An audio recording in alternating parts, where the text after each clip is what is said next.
what I was lacking was the guidance. I didn't know what I should be doing, where I should be focusing my time exactly, and how this whole animal worked. And what I did find by being in, and Rank Makers resonates with me, but not with everybody. So look at something else. Like I know a lot of people are in MLSP or other programs. Just look to something if you are seeking guidance, because that's really what you need. And that's what's really going to get you through this business. If you are feeling lost and you are determined, but you feel like you don't know what direction to go in. And I've seen this in a lot of my teammates as well. And it's so great to see, it warms my heart to see the evolution in them as well, because I see them investing in themselves. And what's beautiful about it too is that it doesn't just fit in the arena of our business. This fits in the arena of all of your life. Whether it's your family or your, teammates, if you play sports, or anything else that you do, any personal development that you invest in yourself really will change everything. So I always jokingly say my story, I bought a pair of socks to make me a better golfer. And in the end, 3 years later, I feel like I'm the best version of myself I've ever been. I love the technology and what it's done for me, but I love the opportunity of the personal development and really taking a look at what I have to overcome to be as successful as I would like to be. Yeah, and I think that, understanding what you want out of this business doesn't always come overnight. And I think it's very important that those of you that are on this call because you want to learn. And you're showing up, and bravo to you that show up on these training calls. And, I've always said that if we had 10,000 people on our team page and only 10 showed up, I'm still going to train. I'm still going to do it because that's what CEOs do. That's what I'm going to do to help move my business forward. And those that show up, you're going to be doing the same thing at times too. And I see that involvement with a lot of people in Vox Life. A lot of people now are taking the initiative to do Zoom trainings with their own team. It doesn't matter whether their team's small. They're learning how to become. So I think one of the things we want to sort of identify is what is a CEO? I mean, a CEO stands for Chief Executive Officer. And so I think it's really important to understand with our title, Carla, that, what does a CEO do? So if you were in a company, and I don't know if there's anybody in this call, I'd like to ask the question, and maybe you could put something in the comments. Has anyone ever been a CEO of a company? And if you've been a CEO of a company, just put yes. But there are other things that you have to be more than just a CEO. You have to be a CMO. That's a Chief Marketing Officer. And so we're going to talk a little bit about what a Chief Marketing Officer does. You also have to be a COO, a Chief Operating Officer. So these are all three very important facets of business that you have to be. You have to be the caretaker. You have to be the inventory control manager. You have to be the washroom sweeper, the dinner maker, the laundry doer, the disciplinarian coach. There's so many things that are involved under the umbrella of CEO, and you have to be all of those. In fact, you are all of those. Once you bought a business with Vox Life, you are all of those. So, you look at it and you say, okay, well, it's Vox Life. No. Yes, it's Vox Life. That's the business. But if your name is Carla Archer, you are the CEO of the Carla Archer Company. That's what you are. I am the CEO of the Terry St. Ammon Company.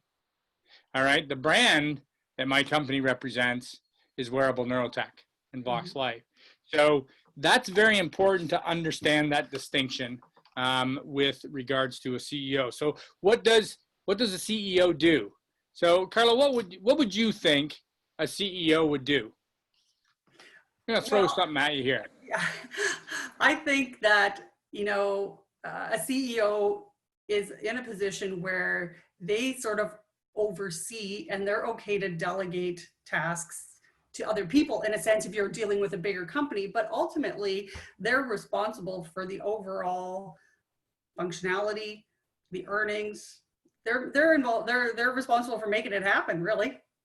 Yeah. So if you think about it from Jay's perspective, Jay is the CEO of Vox Life. He's the CEO of eSmarter, and he's the CEO of the Jay Dollywall Company, right? And so what does that mean to Jay? And I sort of analyze that. So the CEO sets the strategy. He sets the strategy and the vision of an organization. Okay, so that's really, in essence, what a CEO does. Now, Jay is also the inventor and so on, but really what a CEO does is nail down the strategy and the vision for an organization. And so what's our Vox Life vision? It's to help 1 billion people. Who set that strategy? The CEO, right? So I'm part of that vision because I represent that brand, but that may not be my personal vision of the Terry St. Amand Company. It may not be the personal vision of the Carla Archer or the Mary Cronin or the Jean Anderson or the Sue Hansen Company, right? So you have to understand there is a distinction because it's your company that you're the CEO of, okay? You don't work for Vox Life. You represent Vox Life. You are a distributor of Vox Life through your company, which is the Carla Archer Company or the Terry St. Amand Company. So really what CEOs do is CEOs think very high level, right? They are visionaries. They think very strategically. They look at how are they going to, where is the company going to be in 3 years, 5 years, 10 years, 20 years? That's what they think. They think long term. That's what a CEO does. And so we have to learn to be CEOs. We have to think like a visionary. We have to think, where do I want to be as the CEO of the Terry St. Amand Company with Vox Life as my brand through the next 2 years, the next 5 years, the next 10 years? Where do I want to be? And so that's where I think we have to learn the distinction between being the CEO of ourselves and our company and the product that we represent. So we know that, without, Vox Life, we maybe don't have a company. We might be representing something else. But the reality is that we have to have, as a CEO, we have to have a vision, we have to have a strategy, and we have to have a plan and a goal on how to reach that destination. And that's really, what a CEO does from my perspective. You want to add anything to that, Carla? Well, I agree with you too, that having the vision, because for some people, they'll come into a company and it's a quick progress for them. But I think for the majority of people, it does take time. So having that vision that this is a commitment, this is something that we're working at all the time and moving forward and moving towards our goals. Because if we come in and we don't really have a goal, we don't have any vision in mind, we're not devoting the time to that vision and growing it and developing it, then we're just going to stay where we are, status quo. And it really does have to be about you. Like when you mentioned all of the different tasks that a person is responsible for me, the biggest thing was taking ownership of that and saying, I'm doing this for me. I'm not doing this for my husband. I'm not doing this for whatever, anybody else, my family. I'm doing this for me. Because when I did that, then sometimes you can get that angst about feeling like, geez, why aren't they doing something when you think they should be? Yeah. Yeah.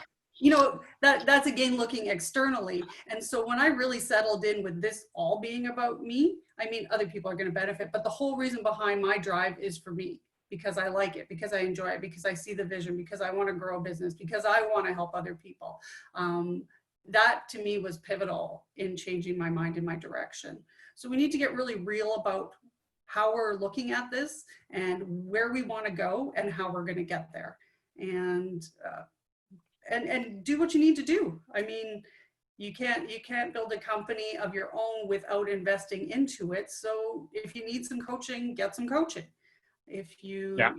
you need whatever other supports that you need, get those supports, because that's how you're going to get moving forward. Yeah, and I think it's imperative, really. I mean, Kevin Duguay puts CEO as Chief Everything Officer. Yes, So absolutely. true. I mean, you know, you're the CFO, you're the CMO, you're the CEO. Put any C's and letters you want behind it. You're all of them. But you know, I think what's very important is that once you understand and assume the roles that are needed to move your business forward, then you have to identify, where do you want to be? Where is your vision? And without, you know, it says without vision, the people perish. So, you know, you have to have a vision of where you want to be, where are you going, and have a plan. We talk about daily method of operation. I mean, you know, it's very, very important to know, hey, what am I going to do today? Absolutely. Does my daily method of operation include, you know, some training time, some personal development time? Does it include reaching out to people? Does it include follow-ups? Does it include learning time in the back office? Does it include, you know, doing a team call, three-way calls? So, you know, daily method of operation is huge, and certainly I think that's an important part for your business. Now, once you know, you've established that, hey, this is a business, this is what I've got to do, and there's people on here that may have never been involved in a business, that may have never been high level. And the reason for these trainings is to sort of help you, you know, with that.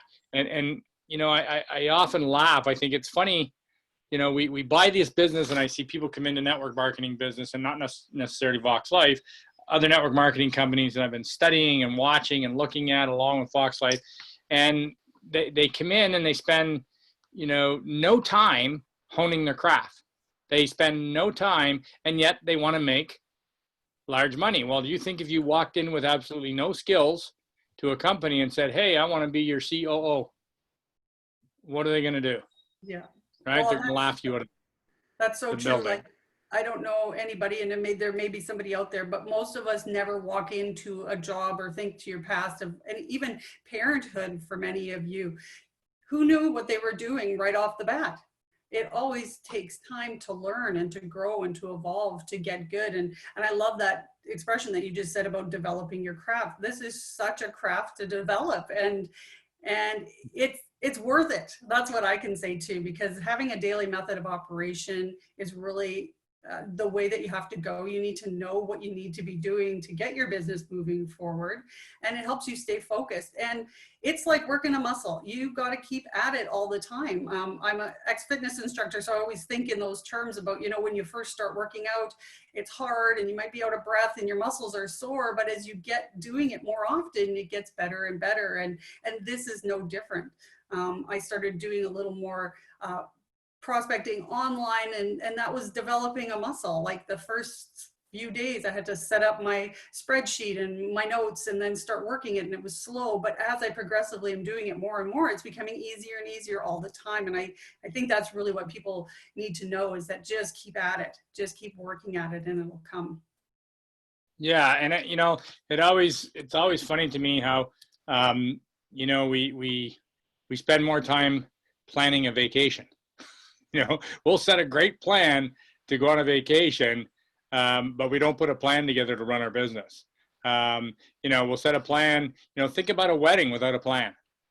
Yeah. You know, think about pulling off a wedding without a plan. You know, there's always great plans that go to a wedding. So, you know, think about your business. You have to have a goal. What's your goal in a year? Where do you want to be in a year? Set a plan on how you're going to get there. That's what a strategic CEO does. He sets the plan, you know, for the strategies that are needed to get to that place. But let's maybe just switch gears here for a second and talk about, you know, a CMO, a Chief Marketing Officer. So, which is another hat that you have to wear. And so, what does a Chief Marketing Officer do? You got any clues on that side of it, Carla? You're going to put me on the spot again. Always, I love it. It's how we grow. I didn't know I was going to get all these kinds of questions. No, but well, again, I guess they're in charge of overseeing the marketing strategy for the company and the direction. They have to have a vision, right? Perfect. Vision of where Perfect. they're going. Yes. I mean, a chief marketing officer, usually absolutely marketing, there's no question, but they set the tone for the brand. You know, where do we want to position ourselves in the marketplace? Where do we want to be in 2 years, 5 years? How are we going to position our products? You know, who's our competitive market? How are we going to build the brand of our product? So really that's what a CEO does. Now, what's really interesting about VoxLife is that we've all done a pretty good job at developing the brand of wearable neurotech, no question. But I think we have to go a little further in our own business, and we have to build the brand of you, of me.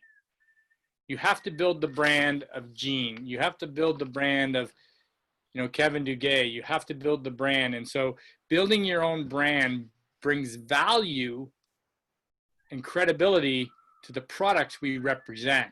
So the chief marketing officer has to be a little bit sort of defined here in a way that, you know, not only are we getting the support of where our brand that we represent is being positioned through corporate and the support of corporate and the support of the field, but it's so important that we build the brand. And we've done trainings on this about how important it is to build the brand of you.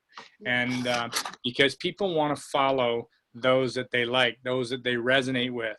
So, you know, how many of us on this call have thought about the importance of building our own personal brand? And And what just does that mean? sorry, just as an example too, now that I've been putting myself out there more online, I've seen the incredible value of having built my own brand, you know, following the training that Paul did or other training that you can find in different groups about, you know, the kind of posts to use and, you know, how to set your page up. Because now when I'm connecting with people, you can believe that the first thing that they're doing is they're going to look at my page. They're going to be seeing, okay, who is this person? What is she about? What does she belong to? And by presenting that, then right away, you have something that's set up. It looks professional. It's consistent. It's positive. And that's the kind of people that people are looking to connect with. So building that brand of you, to me, this has just proven how completely invaluable that is. Yeah, and I mean, I'm seeing so many people on our team doing such an amazing job. You know, I did a UK call yesterday and on Sunday with some of the lovely ladies in the UK. And, you know, everybody's very, very afraid at times to, you know, do a live video because of the vulnerability, and they feel that they have to do, you know, this perfect acting job or whatever. And I'm like, no, no, no, no. Building your brand is who you are. Yes, yeah. You have a messy hair day, have a messy hair day. If you're having a crappy day, tell people you're having a crappy day. It's okay. You're not using it to rain on everybody's parade, but it's about being real and it's about building your brand. You're not going to have a bad day every day. You know, and Ray's very good at that. Ray Higdon, I mean, he always puts people out there to do their dance on Friday, you know, after a great week and so on. That gets people out of their comfort zone. But I'm just so proud of so many people on our team that, you know, have gone out there and done videos and done them consistently. And it's not always about VoxLife. It's just what value are you bringing to the world through building your brand? And I think that's really, really a key component to building your network. And really that's what we're trying to do, is build a network for sure. And for So, people who are maybe out there thinking, well, that's not me, like I was not that person either. I was not public on Facebook. I was very selective about who I let in as my friends. I was very selective about what I posted. And I was really uncomfortable with going online and starting to do my business that way. But as I started to, you know, get some coaching and learn more about it and see, you know, the benefits of creating this image of me, and then it's really okay. And actually, I have to say in the last 3 weeks, I've connected with more people in the US and Canada and the UK, and nice people. Like I always thought people would be like, oh, you know, bugger off, leave me alone. You know, I don't want to talk to you, but I'm so pleasantly surprised at the response that I'm getting and the ability to connect with them and to invite them to be my Facebook friend if they want to. And again, I'm selective of, you know, who's going to be on my feed too, of course, but I'm not connecting with those kinds of people anyways. I'm looking for positive people, people that I would want to work with. And you know, it sort of grows and evolves again, like that muscle. You just got to keep working at it, keep working at it. And I hope it helps to hear that, you know, I came from that place. I came from that place of fear and discomfort, and slowly have been growing and, you know, just trying it. And it doesn't hurt as bad as I thought it was going to. Yeah, and you know what? We all have come through that. You know, when I started in Vox Life, I had never done any training. I just simply had the opportunity to go first, and you know, I guess I wasn't afraid to suck at something. And so, you know, you get better by doing. So sort of the last thing, I mean, we're talking about a CEO, we're talking about being a CEO of your company, and let's get now to, we've gone to the CMO, and now let's get to the Chief Operating Officer. So Carla, what do you think the role of a Chief Operating Officer is in a company? They have to have a vision about where they want their operation to go. Yes, Yes. good. And But they oversee the operations just to make sure, I would think, everything is running smoothly overall. They're ultimately responsible. absolutely, bingo, absolutely. Chief Operating Officer. And the reason I know is we had all these in our companies. We had all these people in our company. So the role of our Chief Operating Officer was to make sure that our daily operations, deadlines, scheduling, deliveries, the operation of our company, our daily method of operation based on the work we were in manufacturing, was upheld. So very, very important role that they held. And so as a CEO, as the CMO, as the COO, what is your daily operation? What is your daily method of operation? And I think that's things that we have to have nailed down as being, you know, the CEO of our company. We have to know what our daily method of operation is. What does that entail? Now, Ray Higman does a great job at helping you learn how to set up a daily method of operation and what that entails. Now, it doesn't mean that it has to be status quo every single day. No. Without change. It doesn't. It just means that if you have a daily method of operation, it gets your butt up and gets you doing something that your operation said you were going to do.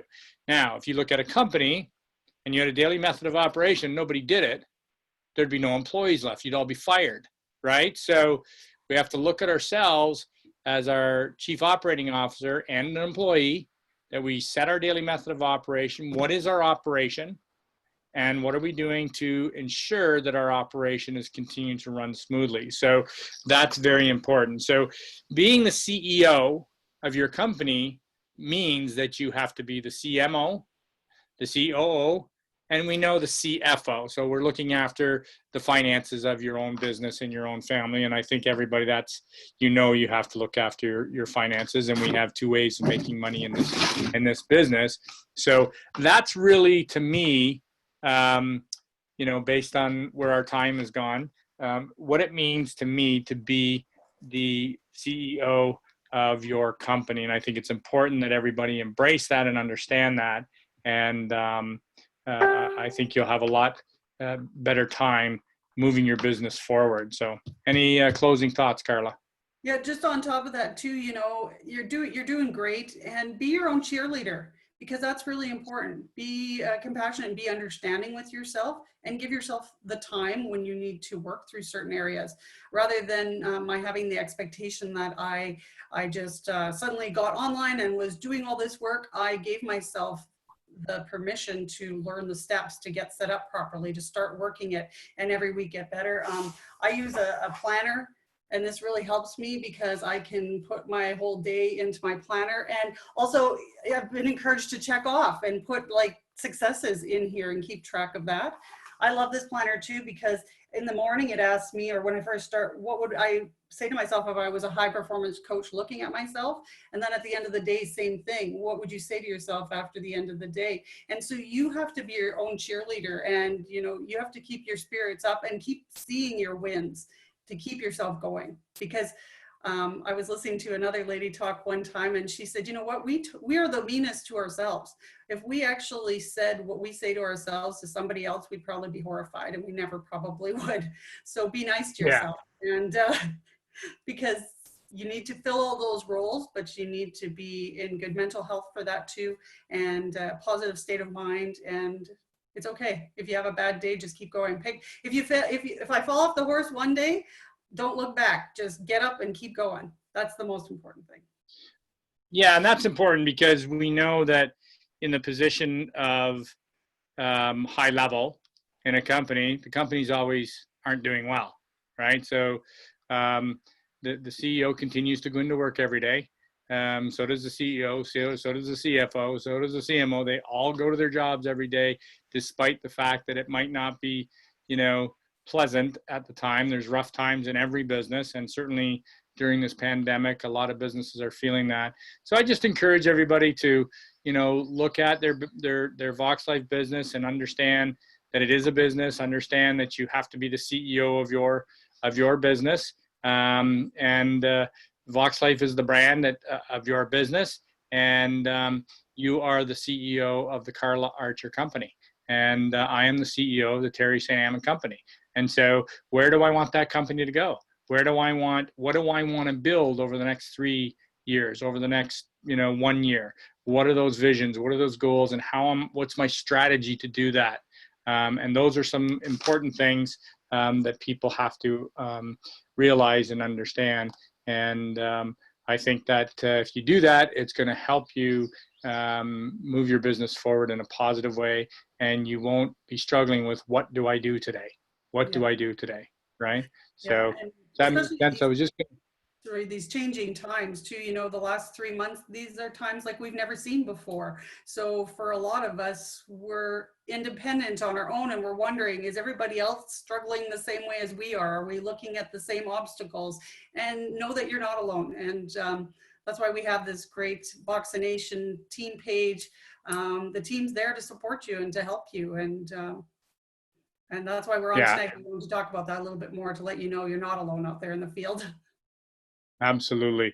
Paul Vandeveen made a great point. If you were applying for a job with you, would you hire you? Right? So great point. I always used to say, how much would you pay somebody else to do what you've done? Would you pay them $10,000 a month to do what you do? So those are some key points for sure. So anyways, I thank everybody for being on. As always, Carla, thank you so much. It's always a pleasure to co-host with you. By the way, did you dye your hair?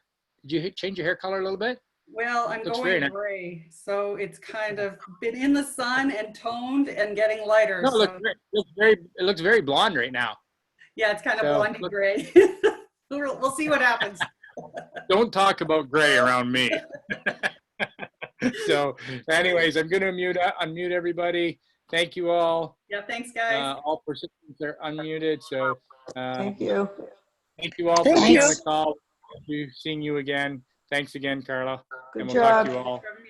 Night. Good night. Good night. All. Thank you. Bye for now.